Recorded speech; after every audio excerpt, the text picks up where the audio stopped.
आज हम कक्षा 12 दिनांक 6 सितंबर 2021 को भौतिक विज्ञान की जो वर्कशीट हमें प्राप्त हुई है, गोलीय कोश के कारण विद्युत क्षेत्र की तीव्रता आधारित, इसे हम हल करेंगे। इसमें कुल 4 प्रश्न हैं। चारों प्रश्नों को हम बारी बारी से हल करेंगे। देखते हैं। पहला प्रश्न है, कोश के कारण किसी बिंदु पर विद्युत क्षेत्र के मान को सदिश रूप में लिखिए।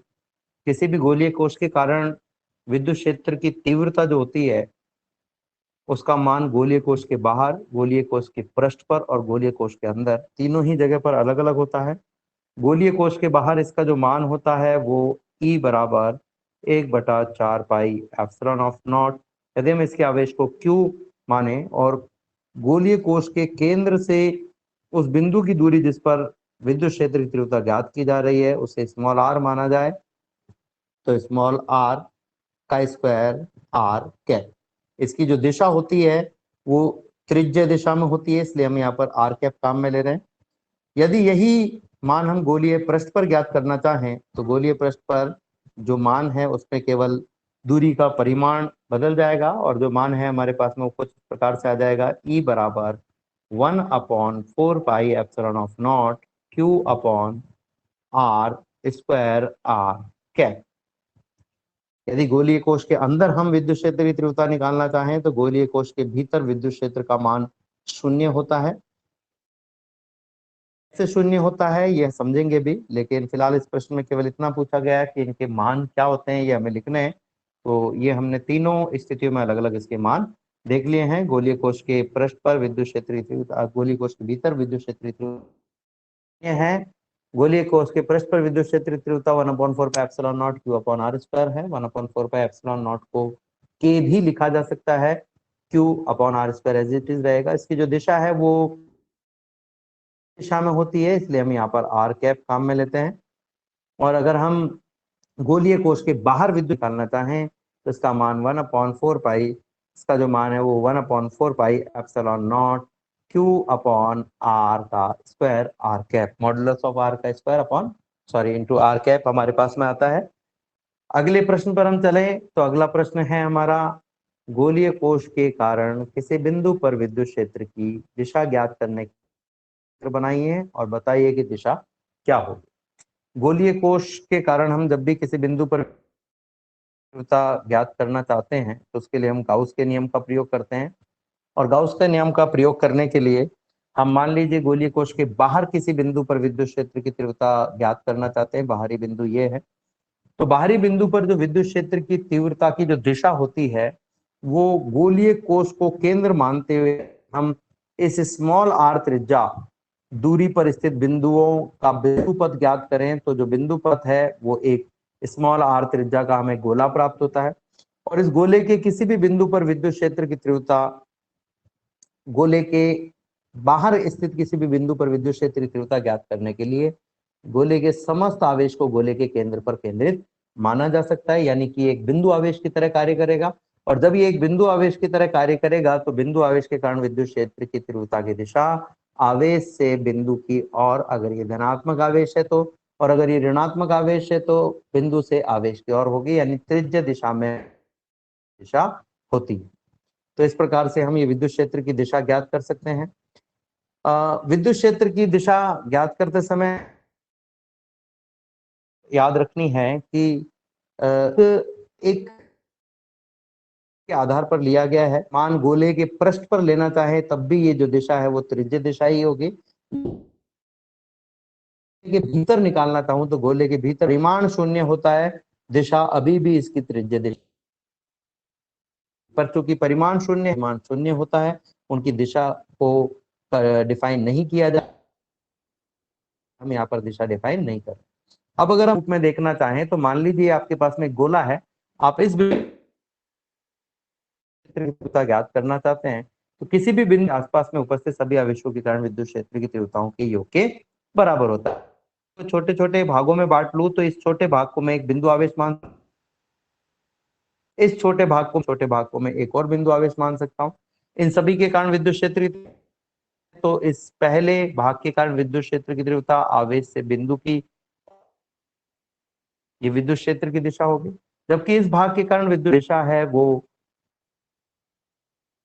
को मिलाने वाली रेखा के अनुदिश, इन दोनों को मिलाने वाली रेखा के अनुदिश। यदि हम इन दोनों तो ऊपर और नीचे हमने मान निकाले हैं, इसे मैं भाग E1 से डिफाइन करूं तो E1 और E2 निकालेंगे तो E1 का एक घटक नीचे की वो इस त्रिज्य दिशा में हमें प्राप्त होगा। इसी प्रकार से E2 का एक घटक ऊपर और एक घटक त्रिज्य दिशा में प्राप्त, त्रिज्य दिशा वाले जो घटक है वो आपस में जुड़ जाएंगे, जबकि जो ऊपर और नीचे घटक हमें प्राप्त हो रहे हैं एक दूसरे को निरस्त कर देंगे। या इसी प्रकार से में से बहुत सारे छोटे छोटे भागों में अगर बांट करके किसी एक निश्चित बिंदु पर विद्युत क्षेत्र की दिशा निकालना, त्रिज्य दिशा में हमें उधर घटक हैं ये से एक दूसरे को निरस्त कर देते हैं। इसीलिए मानते हैं कि किसी भी गोली के कारण जो क्षेत्र होता है किसी भी बिंदु पर, गोली के समस्त आवेश को केंद्र पर दिशा में माना जा सकता है। तो इस प्रकार से हम किसी भी गोलीय कोश के कारण विद्युत क्षेत्र की दिशा निकाल सकते हैं। अगर हम तीसरे प्रश्न पर चले, इस भाग का, इस वर्कशीट का तीसरा प्रश्न हम देखें तो तीसरा प्रश्न कहता है कि गोलीय कोश के कारण विद्युत क्षेत्र की जो दिशा, विद्युत क्षेत्र की तीव्रता और तीव्रता एवं बिंदु का गोलीय कोश के केंद्र पर दूरी के मध्य आरेख हमें बनाना है। तो ये आरेख बनाने के लिए हमें इक्वेशंस की जरूरत पड़े। इक्वेशंस को ध्यान से देखें तो ये इक्वेशंस गोला है, उसके अंदर विद्युत क्षेत्र का मान 0 है। गोले के बाहर विद्युत क्षेत्र का जो मान है, गोले के पृष्ठ पर जो विद्युत क्षेत्र का मान है वो है E बराबर Q/r², और गोले के बाहर विद्युत क्षेत्र का जो मान है वो है K/r²। अगर आप इन तीनों मानों को एक साथ लिखना चाहें अकॉर्डिंग, तो मैं एक बना सकता हूं, मैं यहाँ पर सारणी बना सकता हूं। हमारे पास में ये दूरी है, ये विद्युत क्षेत्र है। आप ध्यान से देखिए, दूरी का मान जब स्मॉल r का मान is less than capital R था, यानी कि ये गोले के भीतर था, तो विद्युत क्षेत्र का मान 0 है। जब इज इक्वल टू R है तो इसका मान KQ/r² है, और जब ग्रेटर देन कैपिटल R है तो इसका मान KQ/r²। अब अगर अब इसको हम ध्यान से देखें तो ये जो स्मॉल r है इसकी वैल्यू कैपिटल R से ज्यादा है, यानी इस पूरे की के मान को हम देखें तो स्मॉल r हर में है। जब हर में मैं केवल अभी KQ/r² की तुलना कर रहा हूं, KQ/r² की। KQ और KQ इन दोनों का मान तो सेम होगा, चाहे धनात्मक हो चाहे ऋणात्मक होगा, क्योंकि विद्युत क्षेत्र निकाल रहे हैं तो ये होगा। और चूंकि R जो है इसका स्क्वायर लिया तो ये भी हमारे पास में धनात्मक मान आएगा। तो यहां तो स्मॉल r का मान R से बड़ा है, क्योंकि स्मॉल r हमने गोले के बाहरी बिंदु वाला लिया है। तो हर में लिखा हुआ है, जो हर में जिस राशि के हर की संख्या बड़ी होती है वह है कुल राशि। तो चूंकि स्मॉल r बड़ा है, छोटी होगी, जबकि कैपिटल R इस स्मॉल r से छोटा है, इसलिए कुल राशि बड़ी होगी। तो हम अगर देखना चाहें तो इन दोनों में से ये जो मान हमें दिया हुआ है, नंबर 1 मान और नंबर 2 मान का जो हर है वो छोटा है, इसलिए ये बड़ा होगा। जो नंबर 2 मान है उसका जो हर है वो बड़ा है, इसलिए छोटा होगा। तो हम देख सकते हैं कि हमारे 3 मान प्राप्त हुए हैं, जिनमें सबसे बड़ा जो मान है वो हमें यहाँ प्राप्त होगा, ये सबसे बड़ा मान प्राप्त होगा, और ये जो है ये छोटा मान प्राप्त होगा, लेकिन शून्य नहीं होगा। शून्य कब होगा? जब इस स्मॉल r का मान तो जब अनंत वाले बिंदु पर हमें विद्युत क्षेत्र का मान 0। तो अगर मैं ग्राफ बनाना चाहूं तो ग्राफ हमारे पास में से किस प्रकार से बनेगा, देखते हैं। ये हमारे पास में E है और ये हमारे पास में R है, ये कैपिटल R है। 0 से लेके कैपिटल R तक जो E का मान है वो 0 है, यानी कि सभी बिंदु जो हैं वो अशून्य अक्ष R पर उपस्थित होंगे। यहां पर इस प्रकार से हम इसे बना सकते हैं, जब भी किसी एक अक्ष का मान 0 होता है तो सभी बिंदु अशून्य अक्ष पर उपस्थित होते हैं। क्योंकि E का मान 0 है, इसलिए सारे के सारे बिंदु इस R अक्ष पर, स्मॉल r अक्ष पर होंगे, यानी यहां होंगे। एकाएक जैसे ही स्मॉल r का मान कैपिटल R के बराबर होगा तो जो E है उसका मान अधिकतम हो जाएगा। ये E का मान अधिकतम हो गया, एकाएक बढ़ गया। और इसके बाद में ई के मान में जैसे जैसे स्मॉल आर का मान बढ़ेगा ई के मान में कमी आने लगेगी और ई का मान कम होता जाएगा, और जब जैसे ही स्मॉल आर का मान अनंत होगा कैपिटल ई का जो मान है वो शून्य हो जाएगा, यानी कि अनंत पर मिलकर के शून्य होगा। तो इस प्रकार से ग्राफ हमें प्राप्त होगा। ये ग्राफ जो है मैंने दोनों तरफ इसलिए बनाया क्योंकि हम यहाँ स्मॉल आर का स्क्वायर ले रहे हैं। स्मॉल आर जो है वो एक स्थिति सदिश है और स्थिति सदिश का मान यदि हम एक दिशा में ले तो प्लस लेना होगा और उसके विपरीत दिशा में ले तो माइनस में लेना होगा, परंतु चूंकि हम यहाँ स्क्वायर ले रहे हैं इसलिए प्लस लो चाहे माइनस लो दोनों तरफ एक जैसा ग्राफ हमें प्राप्त होगा। तो इस प्रकार हम प्राप्त कर सकते हैं। लास्ट प्रश्न पर अगर हम चलें, अंतिम प्रश्न पर हम चलें, तो अंतिम प्रश्न है गोलीय कोश के कारण किसी बिंदु पर विद्युत क्षेत्र की तीव्रता की गणना कीजिए। गोलीय कोश पर किसी बिंदु पर विद्युत क्षेत्र की तीव्रता की गणना जब हमें करनी है तो हम मान लेते हैं कि हमारे पास में एक कैपिटल आर त्रिज्या का गोला है जो प्लस क्यू आवेश से एक समान रूप से आवेशित है। इस गोले का पृष्ठीय आवेश घनत्व अगर हम निकालना चाहें तो सिग्मा बराबर कैपिटल ऑफ क्यू अपॉन ए होगा,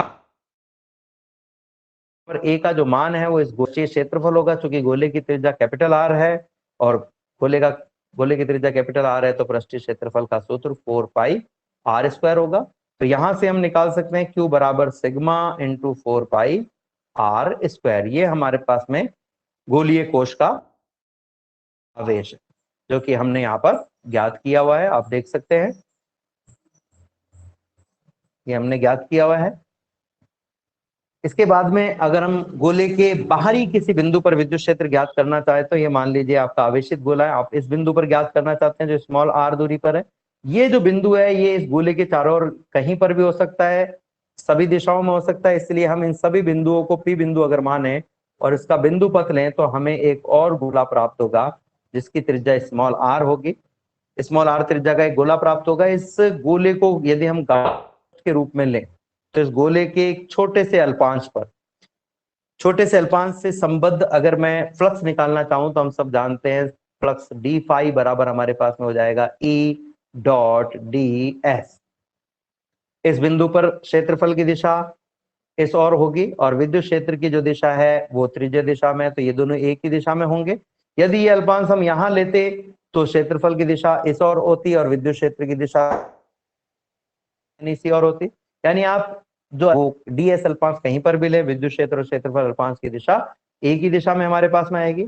यदि मैं इस पूरे गाउसीय पृष्ठ से निर्गत फ्लक्स निकालना चाहता तो मुझे इसका इंटीग्रेशन करना होगा। इंटीग्रेशन कर देते हैं हम फॉर क्लोज्ड लूप, तो आपके पास में इंटीग्रेशन ऑफ डी फाई बराबर आ जाएगा 5। So phi is equal to integration for closed E dot D S. लेकिन हम सब जानते हैं कि जो फ्लक्स फाई का मान है वो गाउस के नियम से इसका मान capital Q upon epsilon not के बराबर, कैपिटल क्यू नहीं sorry, summation of Q upon epsilon not के बराबर होता है। और ये जो ई डॉट डी एस है ये एज इट इज आपके पास में रहेगा, एज इट इज आपके पास में। अब समीशन ऑफ क्यू क्या है, इस बड़े गाउसीय पृष्ठ के भीतर टोटल पृष्ठ के अंदर जो छोटा गोला है ये इसके अंदर है, इसलिए इस छोटे गोले का समस्त आवेश गाउसीय पृष्ठ का आवेश कहलाएगा। गाउसीय पृष्ठ कौन सा है, ये स्मॉल आर त्रिज्या का जो बड़ा गोला है ये गाउसीय पृष्ठ है। इसके भीतर टोटल आवेश निकालना है तो चूंकि छोटा गोला इसके भीतर है इसलिए छोटे गोले का समस्त आवेश, हमने देखा था कि छोटे गोले पर जो आवेश है उसको हमने तो capital Q upon epsilon of not into E dot D S for closed loop. अब अगर मैं इसे आगे सॉल्व करना चाहूं तो आगे सॉल्व करने के लिए मैं यहाँ पर ई डॉट डी एस के बीच का जो डॉट है यानी अदिश गुणा है उसके चिन्ह को हटा देता हूं, तो हमारे पास में क्या आएगा देखते हैं। हमारे पास में अभी है ई डॉट डी एस का इंटीग्रेशन बराबर क्यू अपॉन डॉट को हटाएंगे तो आपके पास में आएगा ई डी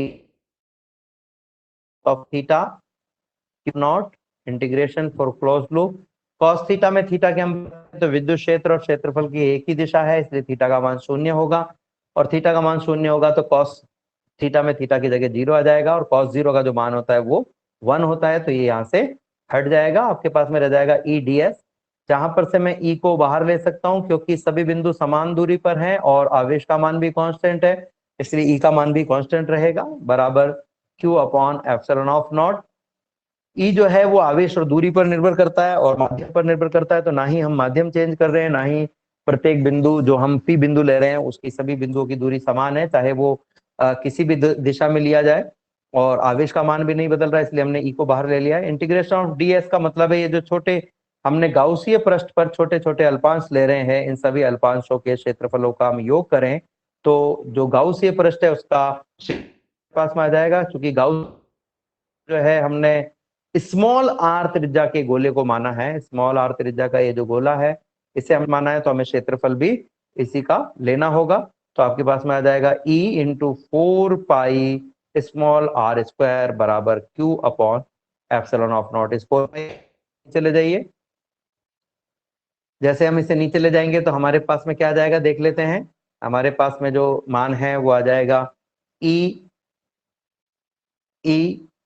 बराबर Q upon epsilon of naught into R square, जिसे आप लिख बराबर 1/4 pi F upon R square. सदिश रूप में लिखना चाहें तो इसकी दिशा त्रिज्य दिशा में होगी। अब अगर हम यही मान पृष्ठ पर निकालना चाहें तो पृष्ठ पर निकालने से पहले इसी समीकरण को एक बार फिर से समझ लेते हैं। मान लीजिए कि हमें P बिंदु पर विद्युत क्षेत्र ज्ञात करना है। P बिंदु गोले के बाहर स्मॉल r दूरी पर स्थित है। ऐसे ही स्मॉल r दूरी पर बहुत सारे P बिंदु हो सकते हैं, उनका जो बिंदु पथ है वो यदि हम एक गाउसीय पृष्ठ के रूप में लें तो इसके किसी अल्पांश से संबद्ध फ्लक्स का जो वैल्यू है वो होगी E डॉट ds। और यदि हमें पूरे गोले का फ्लक्स निकालना है तो इसका इंटीग्रेशन कर दीजिए, तो फ्लक्स फाई बराबर E डॉट ds हो जाएगा।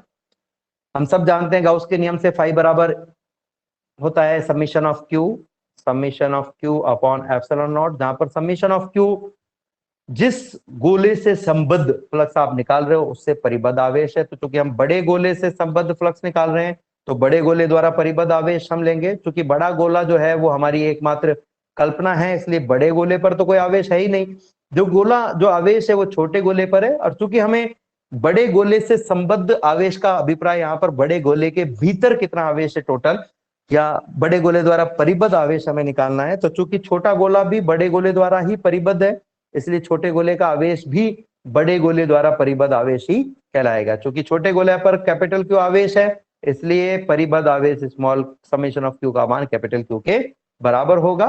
तो इस तरीके से हम समीशन ऑफ स्मॉल Q की जगह रख सकते हैं capital of Q, epsilon naught की जगह एप्सिलॉन नॉट है, तो हमारे पास में फाई बराबर आ गया Q अपॉन एप्सिलॉन नॉट। ये जो वैल्यू है ये इस समीकरण में रख दीजिए, तो आपके पास में आ जाएगा E डॉट ds बराबर Q upon epsilon not. Dot को हटाने के लिए हम cos थीटा यूज में लेंगे, तो आपके पास में आ जाएगा E ds cos of theta बराबर Q upon epsilon not. Theta की हम बात करें तो चूंकि E और ds दोनों एक ही, थीटा की वैल्यू 0 होगी, E और ds समांतर है इसलिए, तो cos 0 हमारे पास में आ जाएगा E ds cos 0 Q epsilon not. cos 0 का मान 1 होता है तो आपके पास में ओनली E ds रह जाएगा, Q upon epsilon naught as it is है। E को बाहर ले लिया, D integration of ds Q upon epsilon naught, ये बिल्कुल वही है जो अभी अपन ने थोड़ी देर पहले समझा था। अब इससे आगे अगर अपन बढ़े तो ds जो है इंटीग्रेशन ऑफ ds का अभिप्राय ये है कि जिस पृष्ठ पर आपने अल्पांश लिया है ऐसे सभी अल्पांशों का योग के गोले के पृष्ठ पर अल्पांश लिए हैं, इसलिए अगर हम इन सभी अल्पांशों को जोड़ेंगे त्रिज्या के गोले का पृष्ठीय क्षेत्रफल आपके पास में आ जाएगा जो कि होगा 4 पाई आर स्क्वायर। ये 4 पाई आर स्क्वायर को नीचे ले जाओ तो आपके पास में आ जाएगा E बराबर Q upon 4 pi R square epsilon naught, जिसे आप रीअरेंज करके लिख सकते हो 1/4 pi epsilon naught Q upon R square. अब अगर हम यही मान गोले के पृष्ठ पर निकालना चाहें तो बस कुछ नहीं करना है, ये जो गाउसीय पृष्ठ हमने स्मॉल r त्रिज्या का लिया है इसे छोटा करके कैपिटल R त्रिज्या के गाउसीय पृष्ठ में बदल दीजिए। यानी गाउसीय पृष्ठ अब उतना ही बड़ा होगा जितना कि हमारा गोला है, तो ज्यादा कुछ चेंज नहीं हुआ, आवेश चेंज नहीं हुआ है, केवल जो त्रिज्या है वो चेंज हुई है। जो समीकरण हमारे पास में आया है E बराबर 1/4 pi epsilon of naught Q upon R square गोले के बाहर। यदि हम इसे आवेश घनत्व के रूप में व्यक्त करना चाहें तो कैपिटल Q की जगह हम आवेश घनत्व के रूप में अभी हमने मान निकाला था, हमारे पास में कितना आया था 1/4 पाई एप्सिलॉन नॉट। हमने अभी ये मान निकाला था, ये जो मान हमारे पास में आया था वो इस सूत्र से प्राप्त किया जा सकता है। Q बराबर सिग्मा इंटू 4πr²। ये मान हम रख देते हैं। तो यहाँ पर हमने रख दिया है Q की जगह sigma into 4πr², capital R², upon नीचे है स्मॉल r²। 4π से 4π कैंसिल हो गया है, तो आपके पास में ऊपर सिग्मा रह जाएगा, नीचे एप्सिलॉन नॉट, ऊपर r², नीचे स्मॉल r²। देख लेते हैं अपन यहाँ पर, ये आप देख लीजिए, Q अपॉन 4π r² बराबर सिग्मा है, तो Q बराबर सिग्मा इंटू 4πr² होगा। ये समीकरण में हम रख दें तो आपके पास में आ जाएगा 1/4π0। Q की जगह सिग्मा अपॉन 4πr² आ गया है, और r² नीचे ऑलरेडी है। यहाँ पर 4π से 4π कैंसिल हो गया, तो आपके पास में रह जाएगा ऊपर सिग्मा, नीचे epsilon not, r² into small r²। तो जो सूत्र होगा वो हमारे पास में आ जाएगा E बराबर sigma into capital of r² upon epsilon not into small of r²। ये जो सूत्र हमने ज्ञात किया था, अगर आप इसको ध्यान से देखें, E बराबर 1/4π epsilon of naught Q upon small r²। इसकी हम चर्चा करेंगे आगे। अब अगर मैं गोले के पृष्ठ पर निकालना चाहूं तो आपको कुछ नहीं करना है ज्यादा, जो हमने बड़ा गोला लिया है उस गोले को छोटे करते जाना है, और इस गाउसिय पृष्ठ को हमें दिए गए गोले के समान ही त्रिज्या का मान लेना है। तो केवल इसमें क्या चेंज हुआ है, त्रिज्या चेंज हुई है। तो हमारे पास में नया सूत्र क्या आ जाएगा, E बराबर Q upon 4π epsilon naught small r² वाला जो सूत्र था, उसमें स्मॉल r की जगह कैपिटल R आ जाएगा, तो E बराबर हो जाएगा 1/4π epsilon of naught Q upon r²। ये हमारे पास में नया सूत्र होगा। तो ज्यादा कोई चेंज नहीं हुआ है, दिशा चेंज नहीं हुई है, केवल क्या चेंज हुआ है, दूरी चेंज हुई है। तो यह नया सूत्र हमारे पास में आ गया 1/4π epsilon naught Q upon r²। अब अगर हम गोले के भीतर विद्युत क्षेत्र की गणना करना चाहें, तो ये हमारा गोला है जो एक समान रूप से आवेशित है। क्योंकि भीतरी किसी बिंदु पर हम लेना चाहते हैं, तो ऐसे बिंदु केंद्र से सभी दिशाओं में समान दूरियों पर होंगे। इन सभी का अगर हम बिंदु पथ लें, तो बिंदु पथ हमारे पास में स्मॉल r त्रिज्या का एक गोला आएगा। इस स्मॉल r त्रिज्या के गोले से संबद्ध फ्लक्स फाई हम निकालना चाहें, तो उसका मान होगा इंटीग्रेशन E डॉट ds। लेकिन हम सब जानते हैं फाई का मान जो होता है वो होता है summation of Q upon epsilon of naught. अब अगर अपन summation of Q upon epsilon naught की बात करें, तो ये बड़ा गोला था, ये छोटा गोला है। चूंकि हम छोटे गोले से संबंध फ्लक्स ले रहे हैं, इसलिए छोटे गोले द्वारा परिबद्ध आवेश की हम बात करें तो छोटे गोले के अंदर कोई आवेश नहीं है, जितना भी आवेश है वो सब बाहर है। पहले जो हमारा गाउसिय पृष्ठ था वो कैसा था, हमारे दिए गए गोले से बड़ा गोला था। अब गाउसिय पृष्ठ कैसा है, हमारे दिए गए गोले से छोटा गोला है। तो पहले जब बड़ा गोला हमने गाउसिय पृष्ठ लिया तो सारा का सारा आवेश अंदर था, लेकिन अब जब हमने छोटे गोले को गाउसिय पृष्ठ लिया है तो सारा का सारा आवेश कहाँ है, इस छोटे गोले के बाहर है। इसलिए हम क्या कहेंगे, छोटे गोले के द्वारा परिबद्ध आवेश, गाउसिय पृष्ठ द्वारा परिबद्ध आवेश का मान 0 है। तो जो समीशन ऑफ Q है, जिसे हम परिबद्ध आवेश कहते हैं, उसका मान कितना हो जाएगा, 0 हो जाएगा। परिबद्ध आवेश समीशन ऑफ Q इज 0। ये मान हम यहाँ पर रख देते हैं, तो आपके पास में आ जाएगा फाई बराबर summation of Q upon epsilon not में Q का मान 0 हो गया, तो ये 0 आ गया। जबकि फाई का मान हम सब जानते हैं, फाई का मान E डॉट ds के बराबर होता है, E डॉट ds बराबर 0। अब अगर आप डॉट को हटाना चाहो तो ये हो जाएगा E ds cos of theta बराबर 0। तीन राशियों का गुणा 0 तभी हो सकता है जब या तो तीनों में से कोई एक 0 हो, या 2 0 या तीनों 0 हो। cos थीटा 0 नहीं है, क्यों नहीं है, क्योंकि केवल जो गाउसिय पृष्ठ है उसका साइज छोटा हुआ है, इससे विद्युत क्षेत्र की दिशा पर कोई प्रभाव नहीं पड़ा है। ds की अगर हम बात करें तो ये भी 0 नहीं है, क्योंकि अल्पांश ही अगर 0 हो जाएगा तो गोले का अस्तित्व ही नहीं रहेगा। तो बचा हमारे पास में, ये भी 0 नहीं है। तो जब cos थीटा और ds दोनों ही 0 नहीं है, तो बचा कौन हमारे पास में, E। तो E ही 0 होना चाहिए। तो इस प्रकार से हम कह सकते हैं विद्युत क्षेत्र 0 होगा। तो इस प्रकार से हम कह सकते हैं कि गोले के भीतर विद्युत क्षेत्र का मान 0 होगा। इस ग्राफ को आप दोबारा से देख रहे हैं, तो इस ग्राफ को अगर मैं फिर से बनाना चाहूं तो मैं कहूंगा कि हमारे पास में 3 बिंदु हैं। तीसरा प्रश्न भी हमारा रिवाइज हो जाएगा R और E के लिए। जब R का मान इससे छोटा होता है तो E का मान 0 आता है। जब स्मॉल r के बराबर आता है तो E का मान KQ अपॉन R² आता है। और जब स्मॉल आर से बड़ा होता है कैपिटल आर से बड़ा होता है स्मॉल आर का मान, तो K Q upon small R square आता है। अब अगर हम चर्चा करें तो जो ई का मान है वो हमारे पास में एक बार 0 प्राप्त हो रहा है, एक बार के क्यू अपॉन आर स्क्वायर प्राप्त हो रहा है, और एक बार जो है हमारे पास में प्राप्त हो रहा है, इसमें से के क्यू को अगर हम थोड़ी सी देर के लिए छोड़ दें तो जो इसमें दो मान है, हम केवल इन दोनों मानों की तुलना करेंगे। जो गोले के बाहर वाले बिंदु और पृष्ठीय बिंदु पर है, इनकी अगर हम तुलना करें तो गोले के पृष्ठीय बिंदु पर विद्युत क्षेत्र का मान ई पृष्ठ का जो मान है वो है K Q upon R square, और गोले के बाहर जो मान है उसका मान है K Q upon small R square.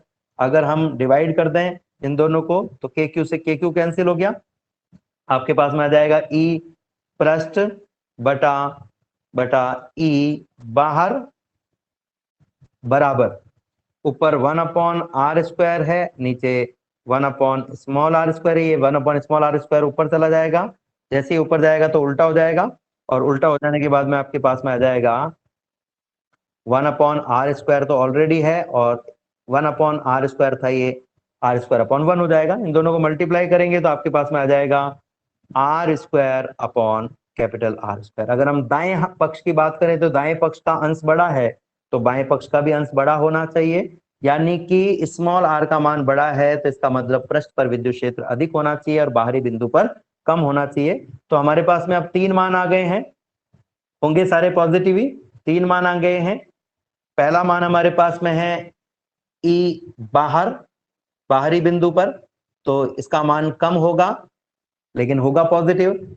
एक है हमारे पास में ई पृष्ठ यानी पृष्ठीय बिंदु पर, इसका मान अधिक होगा, मैक्सिमम होगा। और एक है हमारे पास में भीतरी बिंदु पर, तो ई भीतर अगर हम निकालना चाहें तो इसका जो मान है वो 0 होगा, यानी सर्वाधिक मान हमें पृष्ठ पर प्राप्त होगा और पृष्ठ के दोनों और जो मान है वो हमें कम प्राप्त होंगे। पृष्ठ के अंदर की और जो मान है वो 0 होगा और बाहर की जो मान है वो धनात्मक होगा, लेकिन से होगा। तो इस प्रकार चाहें तो हमारे पास में जो ग्राफ बनेगा, ग्राफ कुछ इस प्रकार से बनेगा। ये कैपिटल आर है, कैपिटल आर से लेफ्ट वाला जो एरिया है वो R is less than capital R कहलाएगा, ये area R equal to R कहलाएगा, और ये जो एरिया है वो R is greater than R कहलाएगा। R is less than R में यानी कि गोले के भीतर विद्युत क्षेत्र का मान 0 है, तो ये हमारे पास में सारे के सारे बिंदु स्मॉल आर अक्ष पर हमारे पास प्राप्त होंगे। का मान 0 है, जिस अक्ष का मान 0 होता है बिंदु उसके दूसरे वाले अक्ष पर हमें प्राप्त होते हैं, अशुभ होते हैं, तो सारे के सारे बिंदुओं में स्मॉल आर अक्ष पर प्राप्त होंगे। कैपिटल आर स्मॉल आर बराबर कैपिटल आर यानी पृष्ठ पर विद्युत क्षेत्र का मान सर्वाधिक होगा, तो हम सर्वाधिक ले लेते हैं, ये मैक्सिमम हो गया, इसका मान 1 और जैसे ही हम स्मॉल आर के मान में वृद्धि करेंगे फिर से विद्युत क्षेत्र का मान जो है अभी हमने देखा हमें कम प्राप्त होता है, बाहरी बिंदु पर कम प्राप्त होता है, तो ये धीरे धीरे कम होगा। लेकिन हमने ये भी देखा कि बाहरी बिंदु पर विद्युत क्षेत्र का जो मान है वो है E इज प्रोपोर्शनल टू 1/।